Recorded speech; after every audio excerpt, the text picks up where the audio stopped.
Se você tem a sua Bíblia nessa noite, por favor, abra comigo ao livro de Êxodo, capítulo 24, no começo da sua Bíblia, capítulo 24 do livro de Êxodo.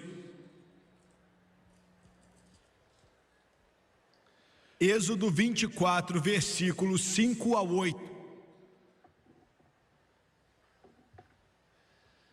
Tente imaginar, se você puder, entre 2,5 a 3 milhões de pessoas, tantas tendas que se perdia de vista.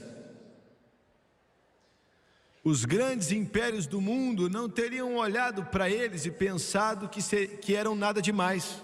Claro que o Egito, se fosse assim, ia ter tido um respeito tremendo por esse bando chamado de israelitas. Moisés se levanta diante deles e lê essas palavras, dizendo assim para eles, versículos 5 a 8: E enviou alguns jovens dos filhos de Israel, os quais ofereceram holocaustos e sacrificaram ao Senhor sacrifícios pacíficos de bezerros. E Moisés tomou a metade do sangue e a pôs em bacias, e a outra metade do sangue aspergiu sobre o altar. Isso para mim não é nada mais do que uma história antiquada. Como é que isso pode me ajudar a pagar as contas hoje, irmão Sueg? Como pode me ajudar a encontrar um emprego? Como pode ajudar a resolver os meus problemas?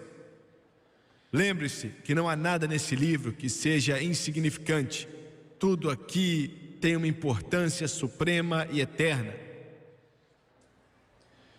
E isso que Moisés fez há tanto tempo atrás, é claro que não usamos mais, glória a Deus, porque o sangue derramado de Jesus, mas se não fosse por isso, talvez o sangue de Jesus não seria derramado. E tomou o livro da aliança e o leu aos ouvidos do povo, e eles disseram: tudo o que o Senhor tem falado, nós faremos e obedeceremos. Eu quero repetir: tudo o que o Senhor tem falado, faremos e obedeceremos. Então tomou Moisés aquele sangue, aspergiu sobre o povo e disse: eis que o sangue da aliança que o Senhor tem feito convosco sobre todas estas palavras. Eu quero usar como tópico nessa noite, soa como algo negativo, mas você tem que se lembrar que é impossível ter um positivo sem ter um negativo.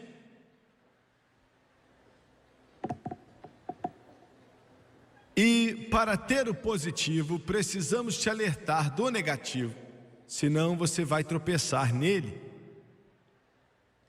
Meu assunto, a adoração falsa, uma caminhada falsa e uma guerra falsa. Quero repetir: uma adoração falsa, uma caminhada falsa e uma guerra falsa. Abaixe sua cabeça, por favor. Pai Celestial, enquanto estou aqui nessa noite, eu quero te lembrar que eu não posso fazer nada de mim mesmo. Enquanto ministramos essas palavras, enquanto ela passa pela TV, que venha tocar a vida e o coração de milhares de pessoas. Nos ajude a pregar a palavra. Nos ajude a pregar aquilo que acreditamos que o Senhor nos entregou. E Deus, eu peço que o Senhor não venha só me ungir para pregar, mas venha ungir essas pessoas aqui para receber, ouvir, para realmente sentir o impacto da sua palavra nessa noite. Deus, eu peço tudo em nome de Jesus, e todos dizem amém e amém. Minha mensagem nessa noite basicamente é para a igreja do Deus vivo. Eu sou apenas o mensageiro, eu não sou a mensagem. Como João disse há tanto tempo atrás, quando introduziu o grande Cristo da glória, eu sou apenas uma voz clamando do deserto: prepare o caminho do Senhor e endireite os seus caminhos. Sou apenas um mensageiro, sou apenas uma voz. Eu só posso te dar aquilo que eu acredito que Deus me deu, enquanto busquei a face dele com lágrimas, chorando muito, pedindo a ele que eu tivesse a palavra que Deus quisesse entregar, nada menos, nada mais. Agora, independente do que alguns de vocês aprenderam, e eu quero esclarecer essa frase dizendo o seguinte: essa vida cristã é a melhor vida que se pode viver.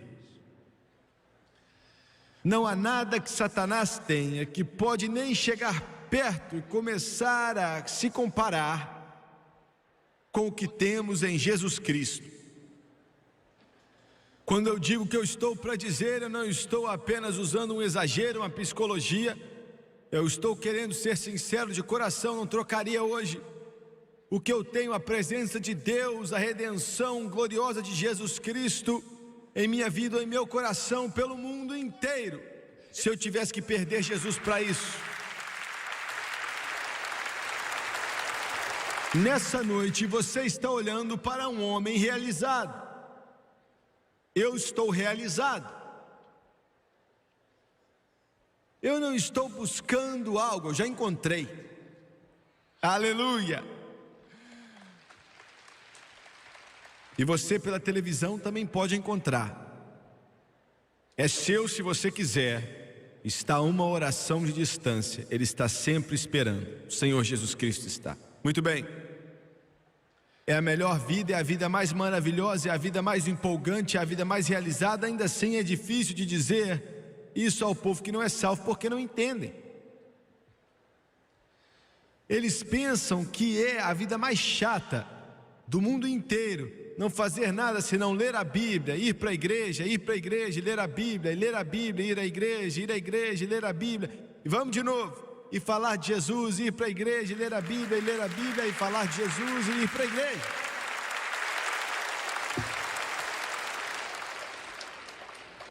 Mas quando eu falo de Jesus, o príncipe da glória, o primeiro, o último, o alfa, o ômega, o começo e o fim. Quando eu falo a respeito desse livro que tenho em minhas mãos, que nos mostra a vinha lá de Siló, e o quarto homem, o rei da glória, o primeiro, o último, o alfa e o ômega. Quando vou para a igreja, não mostrando Jimmy Swagger, ou para fazer um show, mas para adorar aquele que é digno de todo louvor e toda glória. Não é algo chato, não é algo sem vida, não é algo chato. E olha, você pela televisão, hoje eu estou aqui para te dizer que a mesma realização gloriosa que a sua mãe tinha e a sua avó tinha, todas que amavam a Deus. E olha, você não vai encontrar nessas mesas de jogatina lá em Las Vegas, viu? Você não encontra naqueles cassinos novos que estão abrindo lá em Atlantic City. Você não encontra em sexo ilícito, você não encontra nas coisas desse mundo, com uma seringa podre no seu braço, ou fumando maconha, cheirando cocaína, sei lá o que. Mas você encontra na cruz, quando eu primeiro vi a luz e todos os meus problemas foram embora. Aleluia, glória, glória. Eu acordo à noite falando: Jesus, eu te amo. Eu tenho que te falar de verdade mesmo. Eu podia varrer o chão da menor base missionária que existe no mundo, se eu tivesse que fazer isso e estar contente em fazer isso por Jesus Cristo. Sério mesmo. Não estou inventando moda não, é verdade. Queima na minha alma, está em meu coração. Porque realiza o homem. O homem não pode ficar satisfeito fisicamente, mentalmente ou psicologicamente até que ele esteja satisfeito espiritualmente. Muito bem. Mas agora, essa caminhada cristã não é um mar de rosas. Existe um inimigo que chama diabo. E depois que você é salvo e cheio do Espírito, você descobre que você repreende a ele e não prende ele.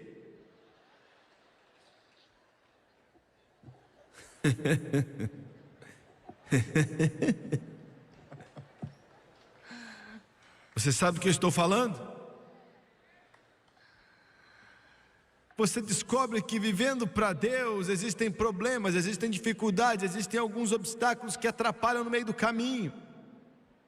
Eu não estaria dizendo a verdade se eu não te falasse pela televisão que quando você vive para Jesus, você vai ter algumas dificuldades e tudo vai ser um mar de rosas, e que você vai viver uma vida linda e que você vai ficar só tocando guitarra e cantando "Vem Jesus" para sempre, não é por aí.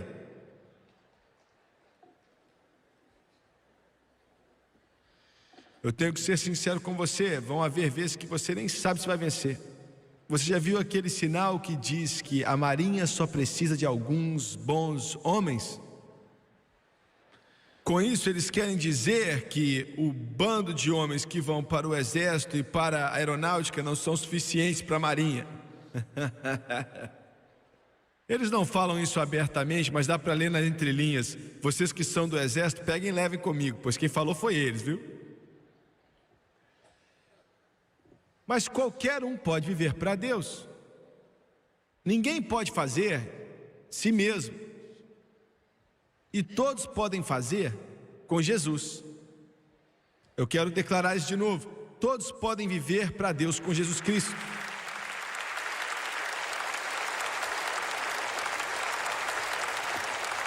Ainda não estamos no céu, não chegamos em casa, estamos em uma batalha. Estamos em uma batalha de uma proporção tão grande que é a mais importante que vai acontecer na sua vida e em seu coração. Viver para Deus. É por isso que se você der meia vida, você não sabe o que está perdendo.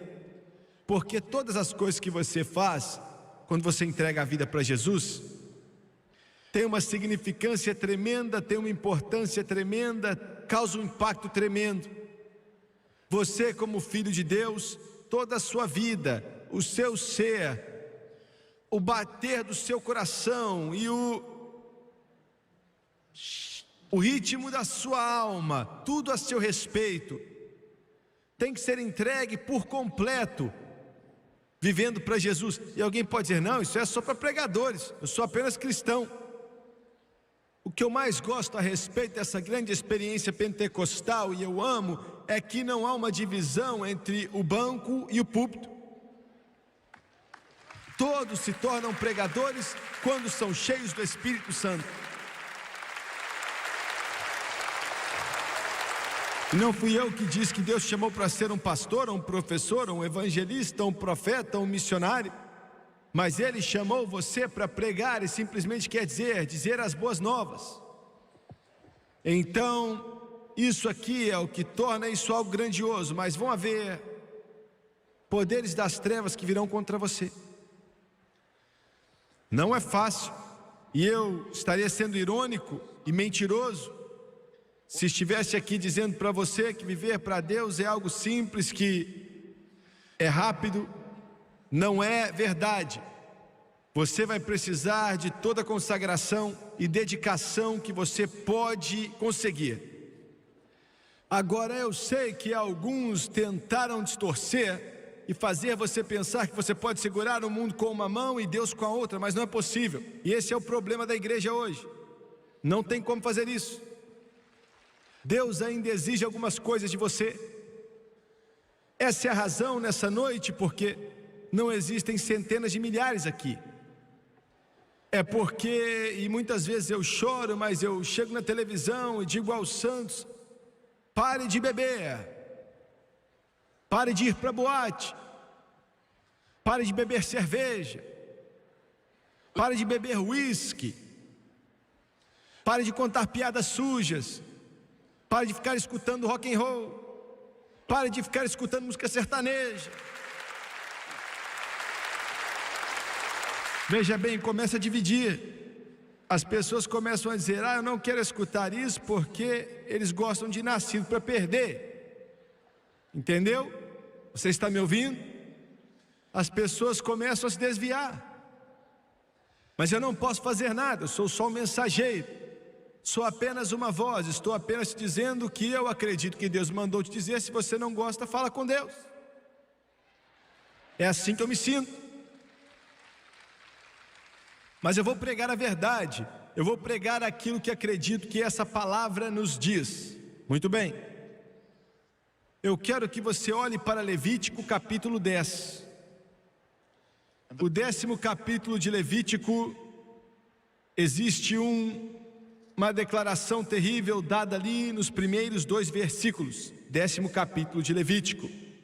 E os filhos de Arão, Nadab e Abiú, tomaram cada um seu incensário e puseram neles fogo, e colocaram incenso sobre ele e ofereceram fogo estranho perante o Senhor, o que não lhes ordenara. Então saiu o fogo de diante do Senhor e os consumiu e morreram perante o Senhor. Eu quero que você note algo. Primeiramente, esses 2 homens que fizeram isso, Nadab e Abiú, eram filhos de Arão. Arão era o sumo sacerdote e o primeiro sumo sacerdote escolhido por Deus. Ele era irmão de Moisés. Ele era o segundo homem mais poderoso na igreja do deserto de Israel. Esses eram seus 2 filhos, Nadab e Abiú. Eram homens poderosos também, eram sacerdotes. Eram tão poderosos que ele, com mais 70 anciãos de Israel, mais Moisés e Arão, foram convidados para o topo da montanha e literalmente tinham conversado com Deus, e essa Bíblia diz que eles viram a Deus. Eu acho que nessa noite eu estou pregando mais para pentecostal do que qualquer outro povo. Talvez meus irmãos batistas precisam ouvir, talvez meus irmãos metodistas também precisem, talvez meus amigos católicos precisem, mas estou convencido que os meus irmãos e irmãs pentecostais precisam mais do que qualquer um outro povo. Por quê? Por que eu estou dizendo isso? Porque é que eu estou sendo cáustico com isso. Eu vou te falar por quê. Como a Bíblia diz que Nadab e Abiú viram a Deus, eles tiveram o privilégio de experimentar um nível de proximidade de Deus que poucas pessoas no mundo naquela época tinham experimentado. Eles tinham conhecido seu poder e a sua glória, e eu digo isso não querendo falar mal de nenhum outro povo, mas pentecostais conheceram um nível de poder e milagres de proximidade do Todo-Poderoso Deus, que talvez, eu digo talvez, os outros não tenham conhecido. E para quem muito é dado, muito é cobrado. Eu quero dizer isso. Aqueles que chegam ao topo da montanha espiritual podem cair nos vales mais baixos, porque Satanás usa toda a estratégia que está disponível para te parar. Esses 2 homens, a adoração deles era falsa. Primeiramente, ficaram bêbados. Tinham visto a Deus, tinham olhado para Deus, tiveram o privilégio de experimentar algo que o homem hoje daria tudo para experimentar. E ainda assim, esses 2 homens ficaram bêbados. Eles encheram a cara de álcool. Eram sacerdotes, eram para ser exemplo. Por favor, pentecostais, me escutem. Deus derramou o Espírito dele nesses últimos dias. E a palavra pentecostal, espera aí, você que está assistindo pela televisão, você pode dizer: Jimmy Swaggart, eu não sou da denominação pentecostal. O Pentecoste não é uma denominação.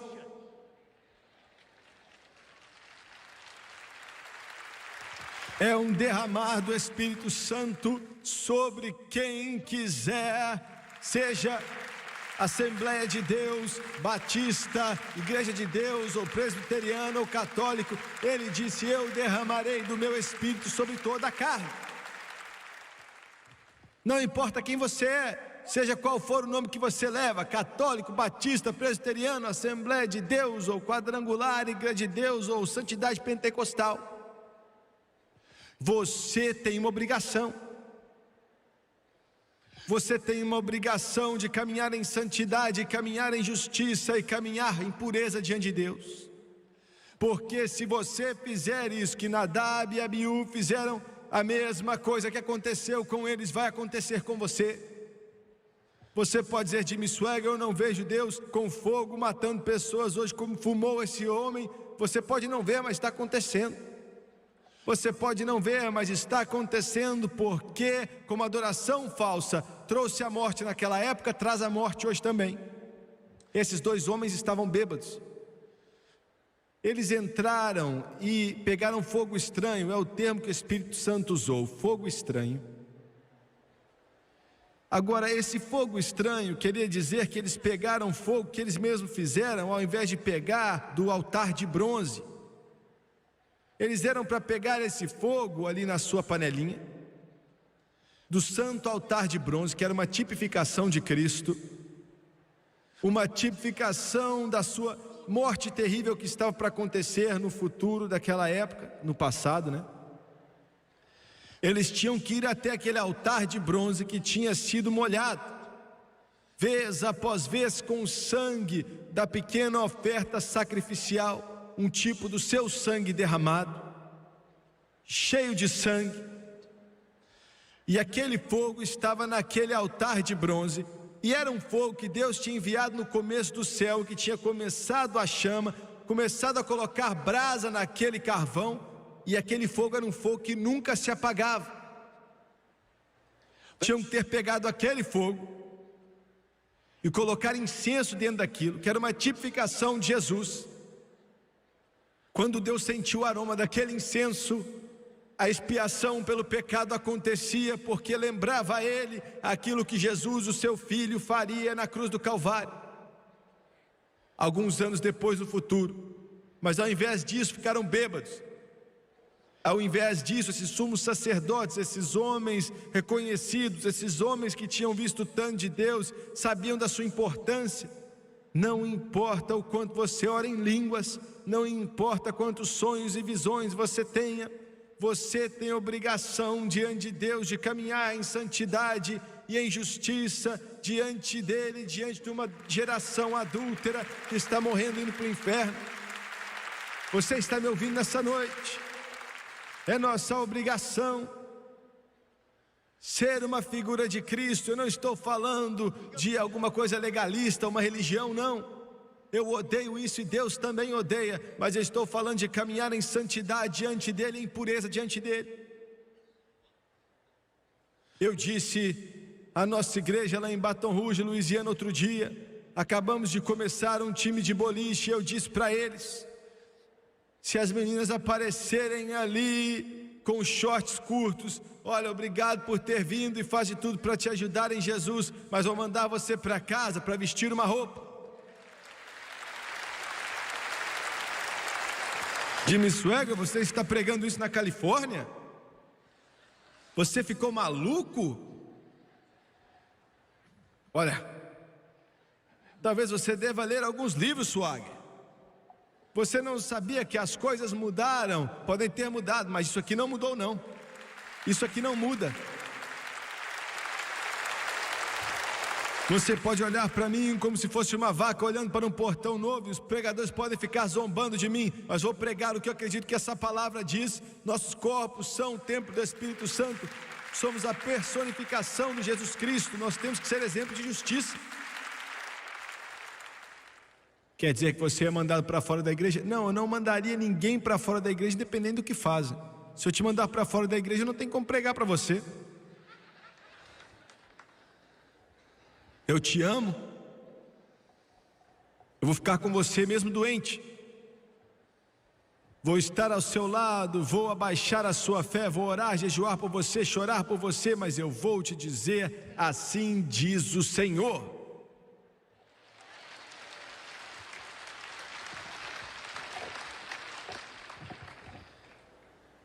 Mas ao invés disso, os homens estavam bêbados. E nessa noite eu me pergunto quantos pentecostais estão da mesma forma. Eu me pergunto nessa noite quantos pentecostais estão da mesma forma. Eu vou ir um pouco adiante, eu me pergunto quantos batistas estão do mesmo jeito, quantos metodistas, quantos católicos, eu me pergunto quantos presbiterianos, quantos episcopais, quadrangulares, seja quem for, bêbado, se desviou. Meu Deus, me dê pregadores por detrás dos púlpitos que não venham pensar apenas em geometria ou geopolítica ou história ou saber escrever para revista, mas pregadores que estão diante de Deus até que eles choram tanto com convicção do Espírito Santo, e quando subirem naquele púlpito eles venham falar como se fosse a voz de Deus falando. Falsa adoração. Falsa adoração. Eu estava em uma mesa algum tempo atrás na nossa organização, tinha acabado de fazer um acordo, isso foi o quê? Uns 4, 5 anos atrás, fechou um acordo numa estação de rádio, e os advogados estavam mencionando algumas coisas de última hora, estávamos conversando até que tudo o que tinha que ser feito legalmente foi feito, e então eu cheguei na mesma mesa daquele homem, um multimilionário. Eu perguntei a ele: Senhor, qual igreja você vai? E ele me deu o nome dela, não algum tipo de seita, mas não, uma das maiores igrejas no meio cristão. E eu disse: que bom. E perguntei: o que você faz na igreja? E ele disse: eu sou líder de louvor. Eu olhei para ele, seria engraçado se não fosse tão triste. E eu disse: você é líder do quê? E ele disse: sou líder do louvor. Eu não estou falando de um louco que saiu do manicômio para visitar os seus familiares, não é? Eu estou falando de um homem que era dono de metade da cidade, um homem que era multimilionário, um homem que tinha muitos PhDs. Ele disse: eu sou o líder de louvor. E eu fiquei um pouco interessado e falei: Senhor, então como você conduz suas responsabilidades? Ele falou: bem, tem sido meio difícil. E depois vi que ele falava a verdade. Ele disse: eu não sei bem o que fazer, o pastor me colocou na liderança do louvor. Ele não queria me dizer, mas eu continuei perguntando. E eu falei: o que você faz?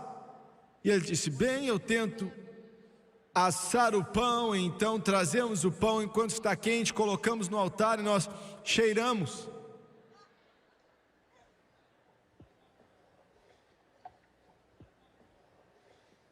Não, eu não estou falando de uma seita, eu não estou falando a respeito de algum grupo estúpido, louco, maluco. Não estou falando de nenhum tipo de seita, não. Eu não estou falando de algum tipo de loucura. Eu estou falando de uma da grande igreja aqui. Por que você está falando? É por isso que eu prego assim. Ia ser muito mais fácil se eu estivesse diante do pessoal da televisão e não ficar pegando o pé de ninguém. As pessoas não gostam que eu fale essas coisas, mas alguém precisa falar. Alguém precisa falar.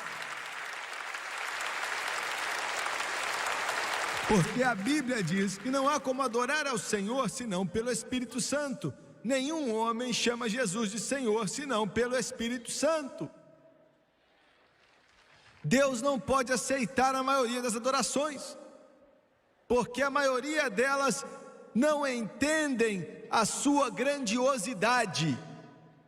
O homem de negócios e a inteligência têm que ficar maravilhados dizendo: será que os jornalistas, escuta aqui, jornalista, vocês que nos chamam de antiquados,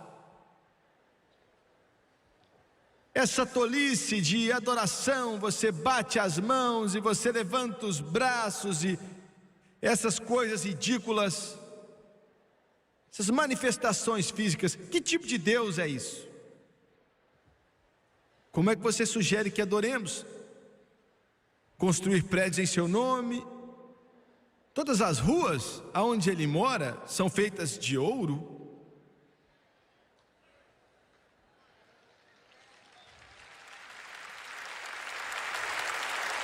Salomão construiu um templo que custaria $1 trilhão na economia de hoje, e Salomão tinha bom senso suficiente de dizer: Deus, nenhum prédio pode te conter, o céu dos céus não podem te conter, então vamos usar um prédio para adorá-lo? Mas em nossa inteligência, somos espertos, partimos o átomo, mas quem criou foi Deus. Ficamos um pouco mais espertos e nos desenvolvemos, evoluímos do macaco, que beleza, hein? Automaticamente falamos que nossos patriarcas eram macacos. E o livro diz que a tolice de Deus é mais inteligente que a sabedoria do homem. Então vamos adorar a Ele com o nosso intelecto? Ele dá risada dos nossos absurdos. Então como adoramos? Caim tentou com o fruto do campo e não funcionou. aquilo que o mundo pensa que é tolice e absurdo. A única forma que você pode adorar a Deus é em espírito e em verdade. Não há outro jeito. Com o coração. Com o coração. Você que está assistindo pela televisão, você liga aqui para rir. Eu sei. Você liga nesse canal para ficar rindo da gente, mas essa não é a verdadeira razão. A razão verdadeira pela qual você assiste é porque tem algo dentro de você, tem algo aí clamando dentro de você, e você sabe que estamos falando a verdade. Veja bem, o homem é um ser físico, mas essa casca aqui, ela vai envelhecendo, independente de toda maquiagem e de toda cirurgia, você ainda envelhece, entendeu?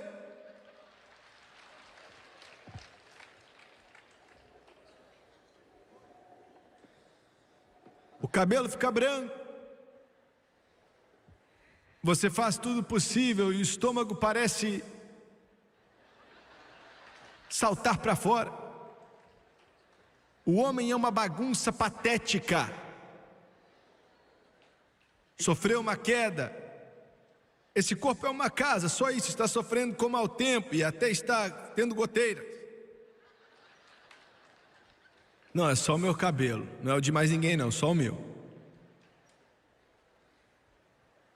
Você entendeu o que eu disse? O carpete fica ruim, a janela precisa de ser consertada. E é por isso que eu tenho isso aqui, ó. Alguns dizem que a fé deles é grande, se perdem as lentes de contato não conseguem ler.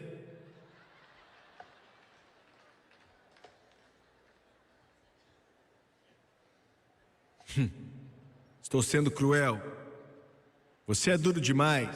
Você é muito mau. Não estou te falando a verdade.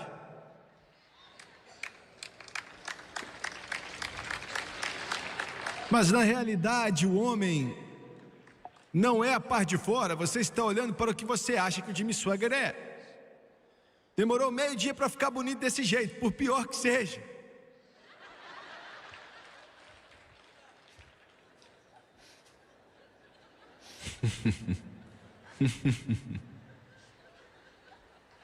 Eu estou olhando para você, não ri não, hein?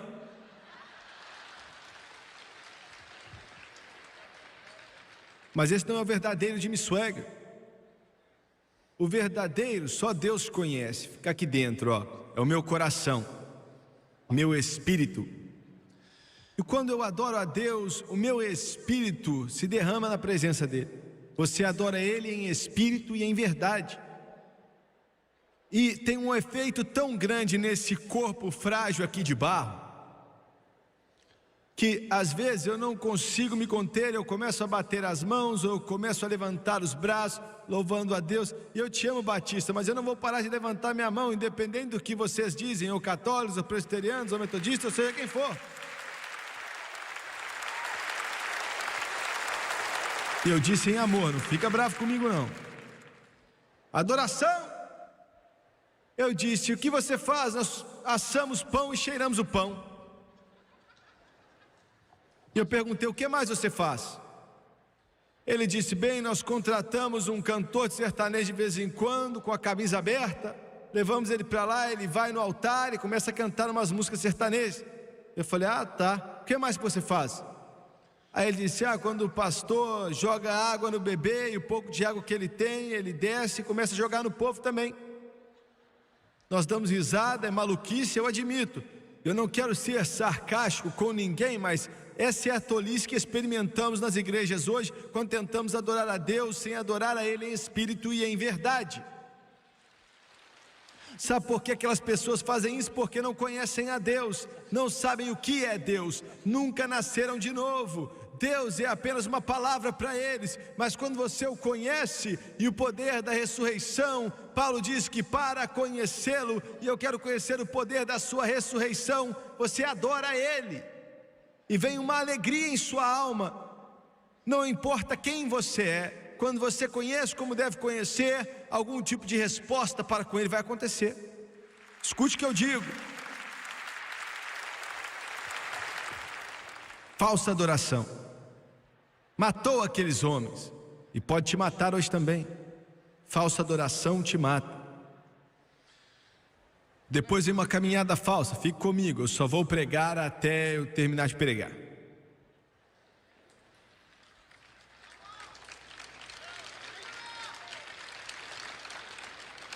No capítulo 32 de Êxodo,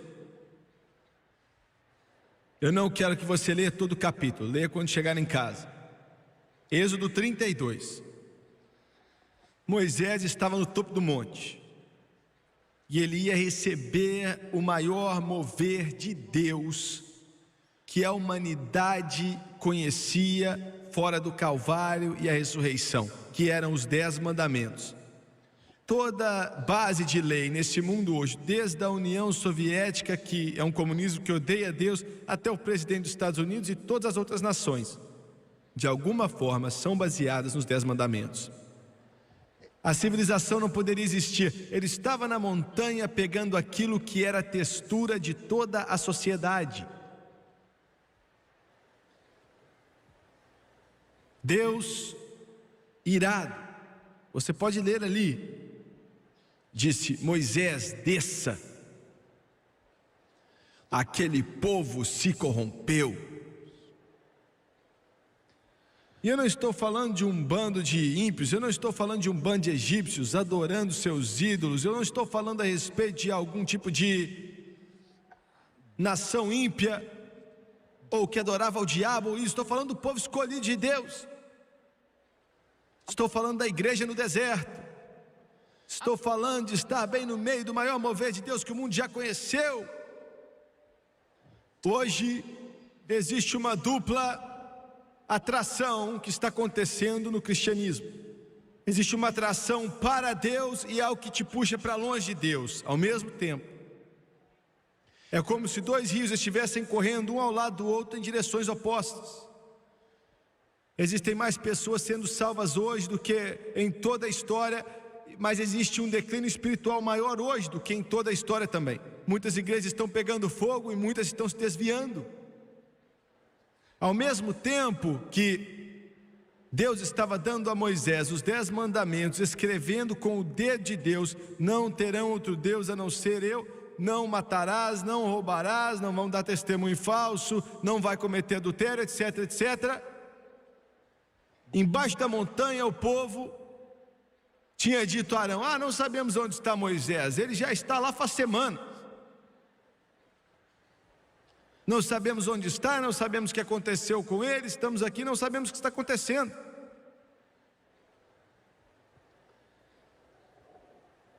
Faz alguma coisa. Faz alguma coisa. E é um dos nossos problemas aqui no Pentecoste hoje. Temos que fazer alguma coisa. Temos que colocar uma fumaça azul nos corredores. Ou tem pregador que está lendo a mente agora, pensamento positivo.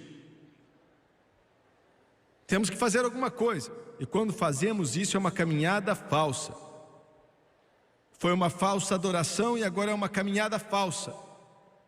Arão disse: me dê o seu ouro, me dê os seus brincos, me dê os seus colares, me dê os seus anéis de ouro, me dê tudo que você tem. E deram a ele o ouro e ele...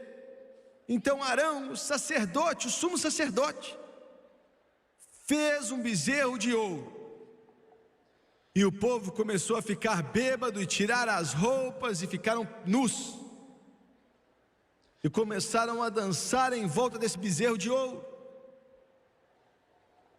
E começaram a se envolver e adorar e fazer orgias. Eu creio que esse é o tempo de mais provação que o cristianismo já passou por ele. Você pode perguntar: como é que você sabe disso? Eu sei pela seguinte razão: Satanás está entrando nos nossos quartos e nas nossas salas de TV, com a maior sujeira, com o que tem de mais podre, com a perversão que vem direto do inferno. Faz pouco tempo que ele mudou a sua tática. Nos anos 60 ele tentou vir se fosse com um soco na alma da América, mas foi algo tão terrível que o homem se rebelou contra aquilo. Escreveram canções falando do paizão, Deus, e do espuquinho, o Espírito Santo. e falando de um bastardo, Jesus Cristo. Vocês ouviram bem? Deus nos perdoe, blasfemando com a boca mesmo. E faz alguns anos ele mudou a sua tática. A sua situação é comum na televisão. Olha só, hoje em dia ninguém pensa mais em nada. Homem e mulher vivem juntos sem precisar se casar, eles vivem juntos, e é uma piadinha até hoje em dia, não é? Nossos jovens, eles estão cheios disso, dessa insinuação suja. Eles não aparecem na TV dizendo que o pregador é louco, que a Bíblia é estúpida. Falam isso subliminarmente. E os nossos jovens são criados em meio a essa aura de distorção da mente, e essa é a tentativa de Satanás, distorcer a mente. Essa é a razão pela qual, quando um pregador como eu, ou esse que estão aqui nessa noite, quando estão por detrás de um púlpito na televisão e dizem isso está errado, isso vai acabar com a sua vida, isso é do inferno, parece que somos loucos. Parece como se um homem que estivesse possesso, um demente, porque todos estão fazendo, e quando a metade da igreja também começa a fazer essas coisas, aí parece que somos uma voz aqui no deserto, em algum lugar. É por isso que é a era mais perigosa. Nada é sagrado mais, nada é santo. A palavra envergonhar, nós adolescentes nem sabemos mais o que é isso. Escute o que eu estou falando.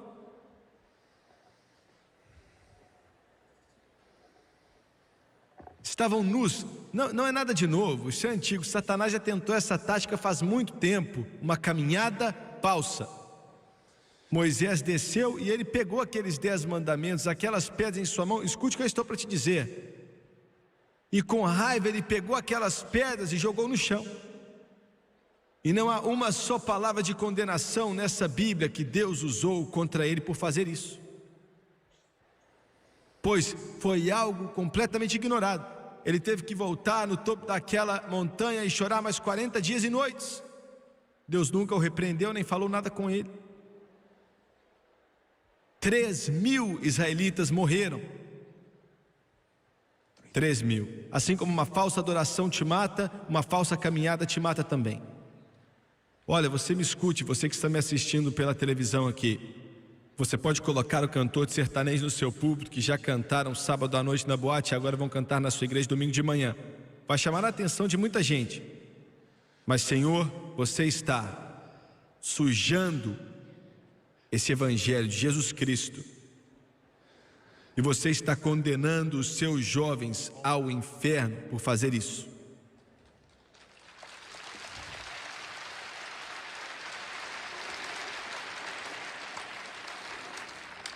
Eu não posso fazer nada.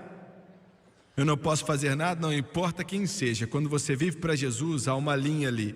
Você o ama, eu amo o mundo, pois Deus tanto ama o mundo. Mas não há como ter os dois.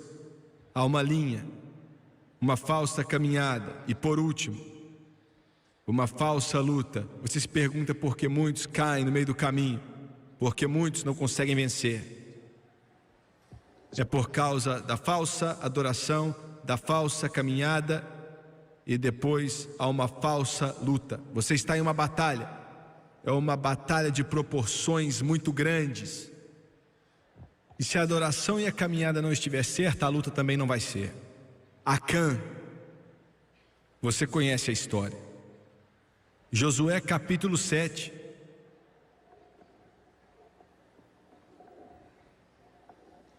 O povo de Deus foi contra uma pequena cidade pelo nome de Ai. Tinham acabado de vencer Jericó com o grande milagre do céu. –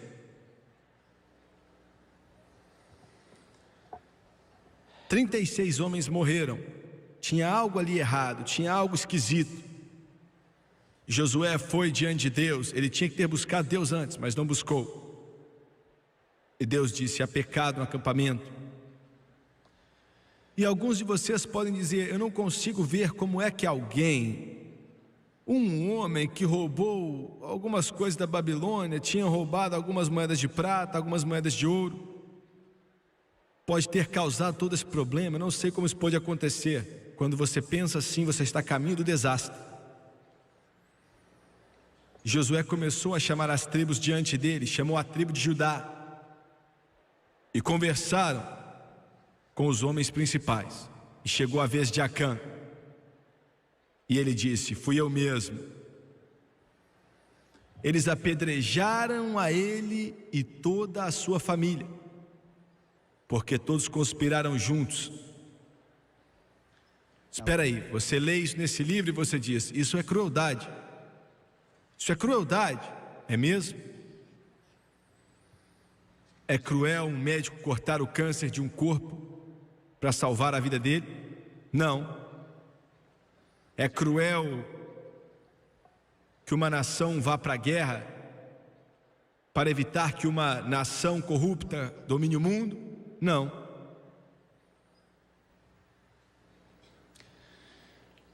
Eu estava em uma cidade aqui do Oriente, eu estava em uma igreja fazendo um avivamento, fiquei ali várias semanas.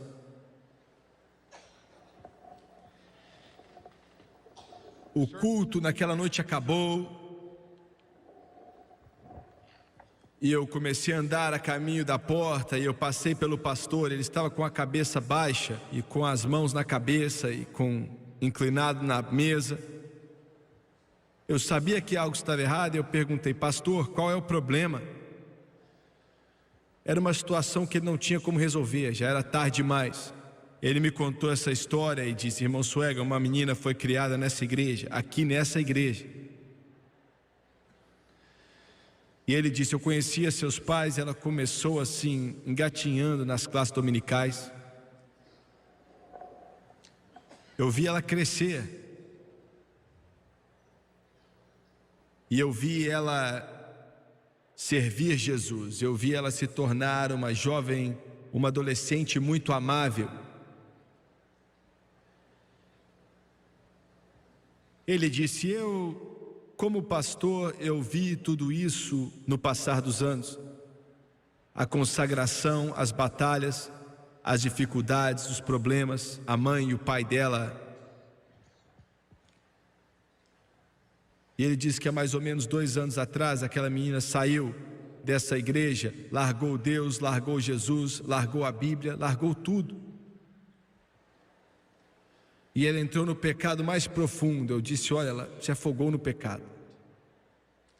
Começou a fazer todas as coisas que nós sabemos, as boates, as danças, sexo ilícito, bebedeira, drogas, tudo que você imaginar.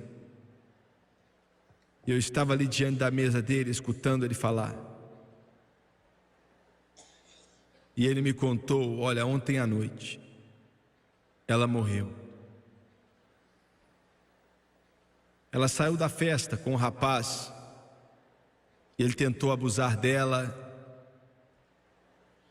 e ela não quis. Os dois estavam bebendo, ele perdeu o controle total, começou a dar um soco nela, e ele tinha um anel bem grande no dedo, e ele batia nela.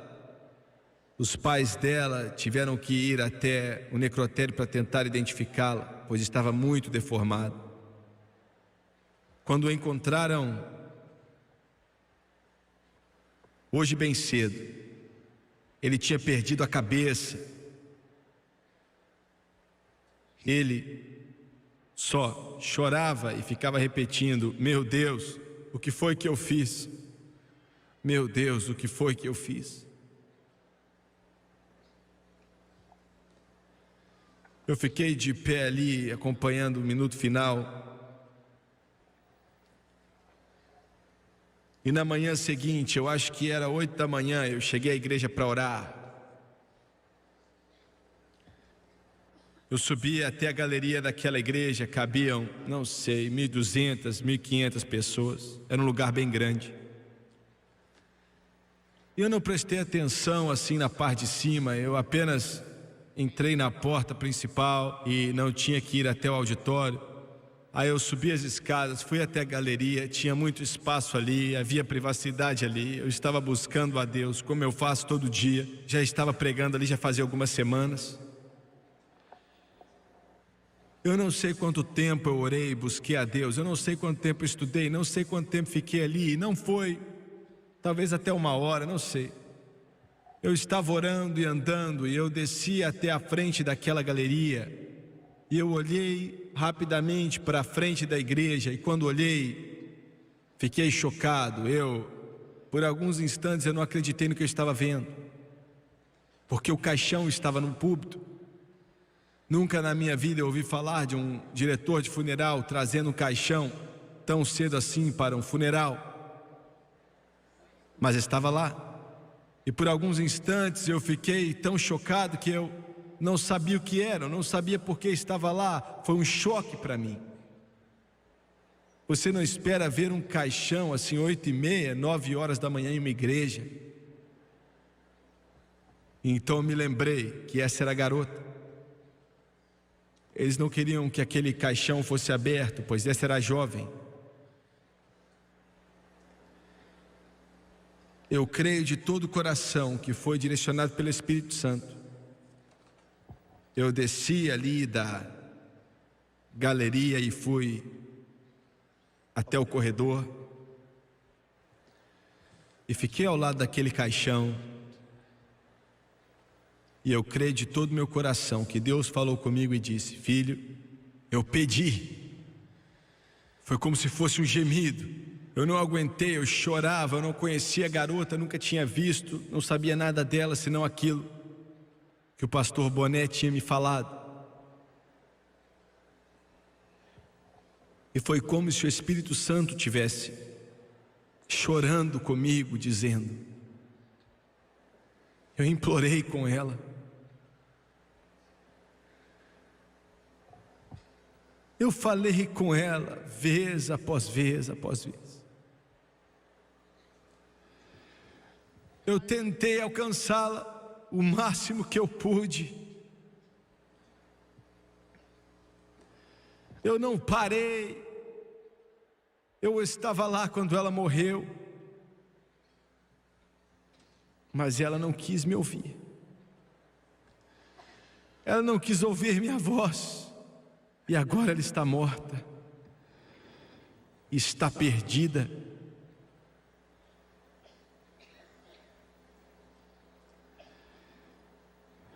Sempre uma falsa adoração e uma falsa caminhada produz uma falsa luta e traz morte.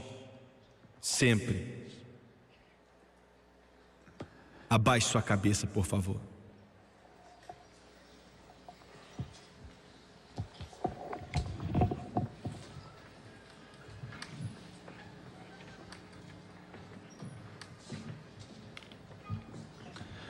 Pai Celestial, eu amo muito o Senhor e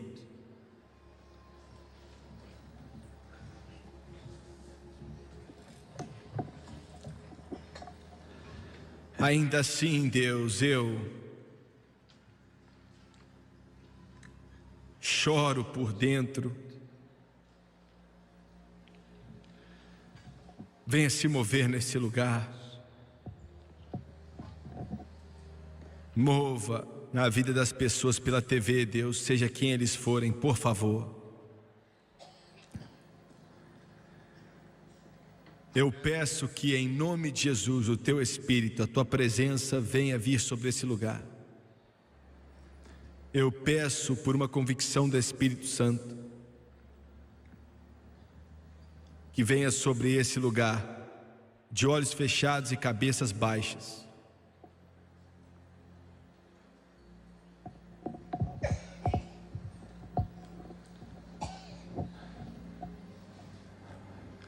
Quantos aqui hoje, estou falando com cristãos agora,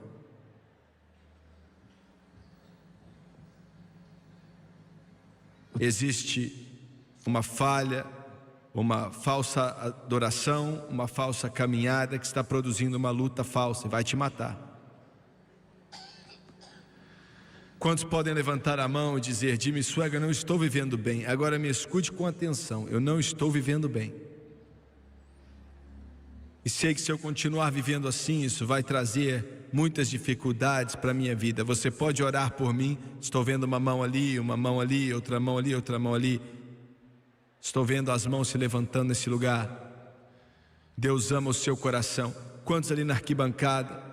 Ore por mim, levante a mão. Estou vendo, das arquibancadas, ali na sacada. Levante, por favor, lá em cima. Quantos podem levantar as mãos pedindo oração? Obrigado, Deus ama você. Aqui do meu lado esquerdo, ore por mim. Uma falsa caminhada, uma falsa adoração e uma falsa batalha. Eu quero que todos nesse lugar se levantem, por favor. Por favor, se coloque de pé. Querido Deus, louvado seja Deus.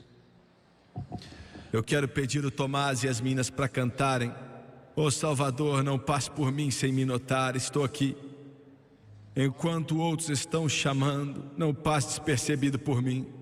E enquanto eles cantam, daqui a pouco, eu quero que todos vocês que levantaram as mãos aqui nesse ginásio, seja quem você for, aonde quer que você esteja, eu quero que você desça esses corredores. Se você levantou as mãos, vocês que estão aqui e não levantaram a mão, e Deus está falando com você, você está debaixo de uma convicção pesada agora, eu quero que você venha. Não importa quem você seja ou qual igreja você esteja indo, não estamos abrindo a porta para nenhuma igreja, pois nenhuma igreja pode salvar. Estou falando a respeito de ter um relacionamento, um encontro pessoal com Jesus Cristo. Eu quero que você venha enquanto eles cantam. Venha.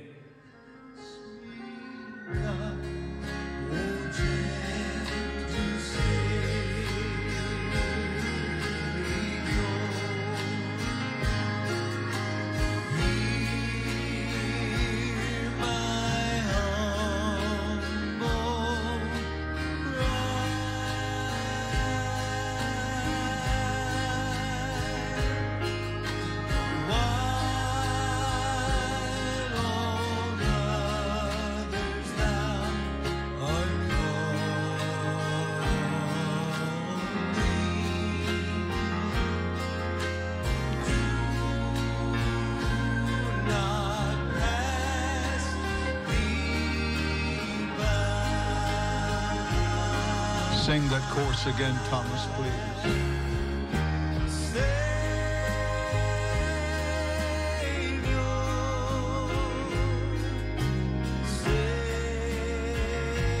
Oh, dear God, dear God, dear God.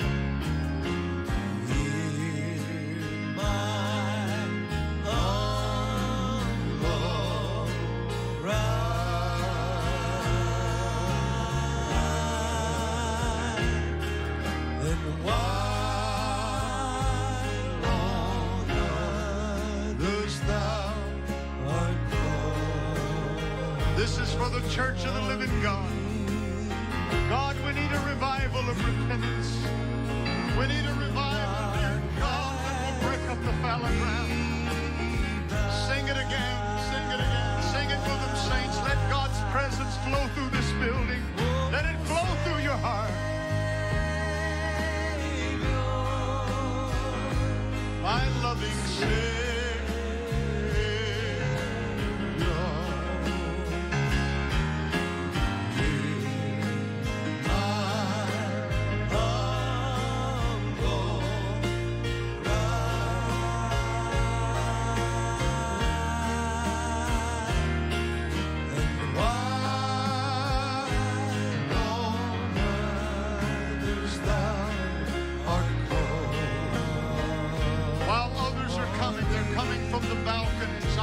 Invite the Holy Ghost.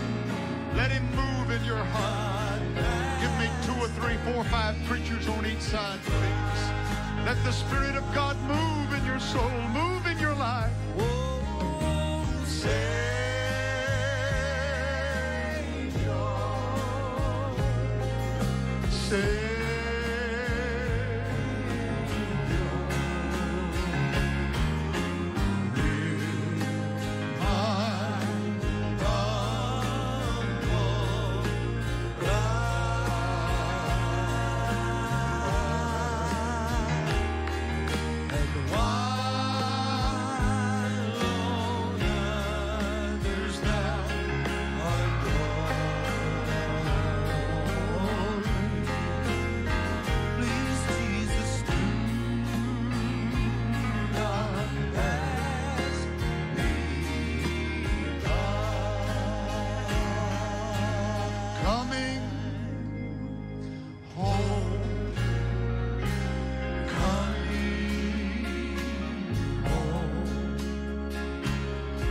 Just lift up your hands and your hearts.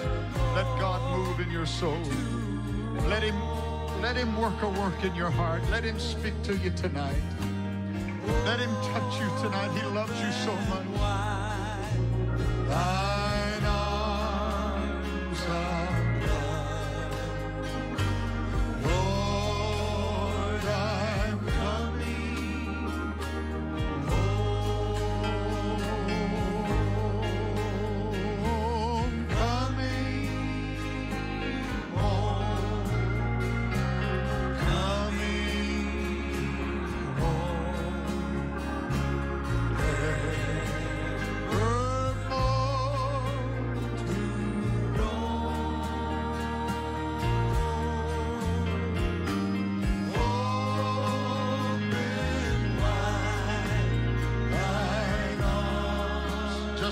worship him. Worship him. Tell him you love him. Ask him to help you. Ask him to come into your heart. Ask him to help you with your weaknesses. Ask him to help you with that which is in your soul. Ask him to give you strength. Ask him to give you power. He'll do it tonight. He loves you.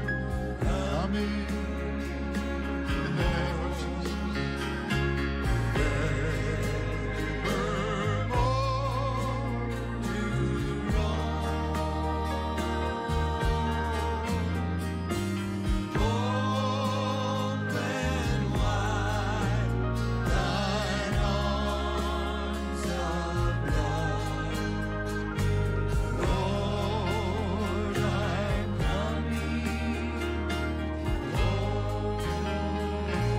There shall be showers of blessings. This is the promise of love. There shall be seasons refreshing, sent from the Father above. Showers of blessing, showers of blessings we need. Mercy runs round us are falling, but for the showers we plead. All over this congregation, sing it, everybody. Showers of blessing, showers of blessings we need. Mercy drops round us are falling, but for the showers we need. Showers of blessing, showers of blessing we need. Mercy drops round us are falling, but for the showers we need. Glória ao nome do Senhor. Eu quero que você olhe para o irmão Suega rapidamente, por favor. Eu quero que cada um de vocês olhe para mim. Eu sei que a maioria de vocês são cristãos e a maioria de vocês estão salvos e vocês estão demonstrando uma necessidade de caminhar mais perto de Deus. Só Deus conhece seu coração, eu não conheço e não quero saber. Eu só te amo, só isso. Deus ama você mais do que eu posso amar. Mas eu sei que alguns de vocês aqui não estão salvos. Alguns de vocês se desviaram. Alguns de vocês não estão andando junto com Deus. E você tem sérios problemas em sua vida. E se as coisas não se consertarem em breve, você vai ser destruído.